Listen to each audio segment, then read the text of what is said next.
dia, pessoal. Meu nome é Rafael Kenzo, eu tenho 11 anos e eu moro em Diadema, no estado de São Paulo. Hoje vamos falar dos animais do Ediacarano.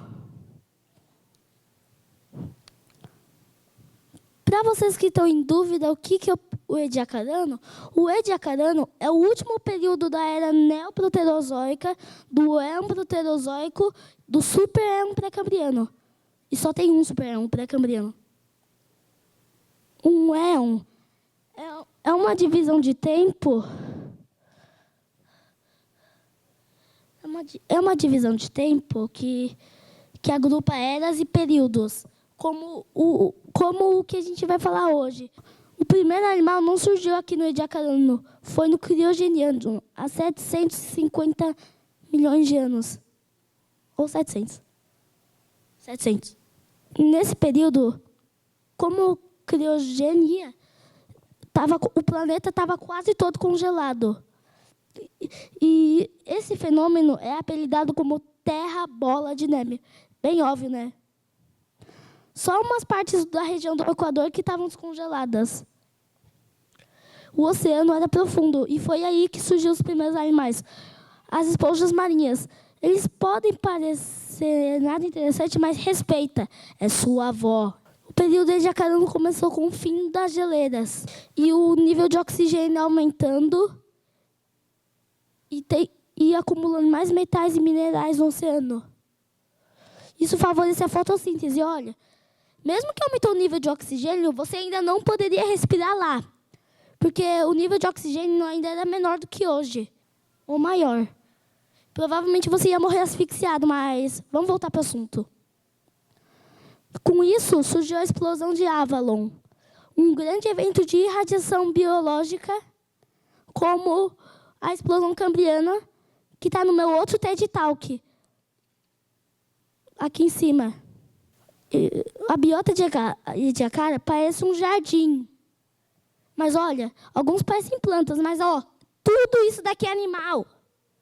Tem alguns bichos como o Charniodiscus, Rangia, Dickinsonia e Ernieta. O Dickinsonia, Ernieta e Kimberella, a gente vai falar hoje deles. O Ediacarano é dividido em 3 assembleias, de acordo com a localização onde esses animais viviam. Como na Assembleia de Avalon, ela é a menos diversa. E ela vive em oceano profundo, em regiões costeiras de vulcões. A de Ediacara vivia nas águas rasas do oceano, ou perto da praia. A Nama vivia em bancos de areia e deltas de rios. Deltas de rios são o que hoje chamamos de mangues, com água salobra, que é literalmente o ponto onde o oceano e o rio se encontram.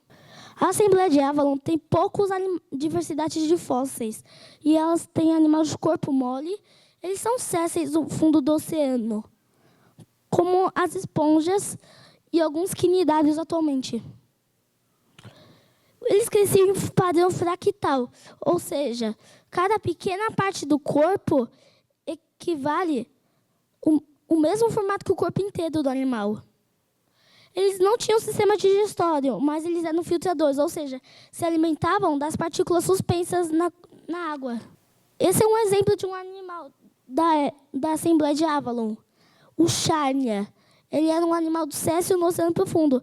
A sua variedade de tamanhos era bem diversa, de 1 a 66 centímetros. Então, você ia encontrar alguns tão pequenos quanto a ponta do seu dedo e outros tão grandes quanto alguns galhos atuais. Ele é o primeiro fóssil de animal complexo conhecido. E ele se alimentava por filtração. Ele é de um filo extinto chamado Petalonamir, que parecia uma folha, pelo nome científico já. Tinha outros que tinham mais folhas que só uma folha, como o Charnia. Outros, como o Bradgatia, tinham 6 ou mais folhas. Eu coloquei 2 exemplares aqui para você, como exemplo. Ele é séssil e simétrico bilateralmente. A sua variedade de tamanho é menos diversa que o Charnia, tendo 8 a 22 centímetros. A Assembleia de Ediacara tem animais móveis, animais de corpo mole e regiões de águas rasas do oceano. Ou seja, se você voltasse no tempo, você provavelmente achar alguns na praia. O Dickinsonia representa muito bem a Assembleia de Ediacara. Ele não conseguia se mexer por conta própria, mas ele era móvel porque ele conseguia ser levado pela corrente. No começo, quando descobriram ele, acharam que ele era um fungo gigante. Só que ele tem moléculas de colesterol, algo exclusivo dos animais. Ele é um proarticulata, outro filo extinto de animais moles. Ele era simétrico bilateralmente, ou seja, se você cortasse ele exatamente ao meio, ia ter duas partes iguais. Ele era ovalado, com comprimento até de 1,50 m, que é muito maior que eu tenho 1,30 m. Bem pequeno, né? Outros proarticulata, como Spriggina, conseguiu se mexer por conta própria, movimentando seu corpo muito segmentado. Ele tinha uma cabeça em forma de ferradura com duas estruturas que sugerem sensibilidade à luz, ou seja, olhos primitivos. Um grande salto na evolução, inclusive. Ele também tinha uma boca e sistema digestório. E ele também é ancestral do que hoje chamamos de artrópodes. Outros, como Kimberella, eram muito semelhantes a moluscos. Eles se moviam através de contrações e dilatações anteroposteriores. Como o Spriggina, ele tinha um sistema digestório e provavelmente uma boca. Ele pastava pelo fundo do oceano, se alimentando de algas e bactérias no substrato. Ele comendo bactérias não significa que ele é um predador. Filtradores de hoje fazem isso também, como o tubarão frágil, o tubarão-baleia, as baleias atuais e outros. Eles comiam as bactérias do substrato, inclusive. Que eles não nadavam, eles rastejavam no fundo do mar. A Assembleia de Nama tem fósseis encontrados em deltas de rios e bancos de areia, que eu já expliquei antes, né? Lá surgiu os primeiros animais com esqueletos e os primeiros predadores. Lembrando que as assembleias podem ser encontradas em todo o mundo. Não é um único lugar, não. O Ernieta é um pétalonamídeo em forma de sino invertido. Como outros indivíduos, ele beneficiava os outros indivíduos quando um se alimentava, via filtração. Aí, o fluxo de água aumentava. Aí, o vizinho se alimentava também e aumentava. Quanto mais fluxo de água, mais alimento, mais comida. Ou seja, eles nunca passavam fome. O corumbela é o primeiro animal conhecido com esqueleto verdadeiro e organizado. Ele tem uma breve semelhança aos vermes, por isso que ele é chamado de um vermifóide. Mas ele era céssio filtrador. Ele também, não era só ele que tinha esqueleto naquela época, também tinha Claudina e entre outros. E ele tem um formato tubular de secção quadrada na porção do corpo e arredondada na base. Os anéis rígidos se encaixavam em uma estrutura chamada funil em funil. Isso deixava ele muito flexível.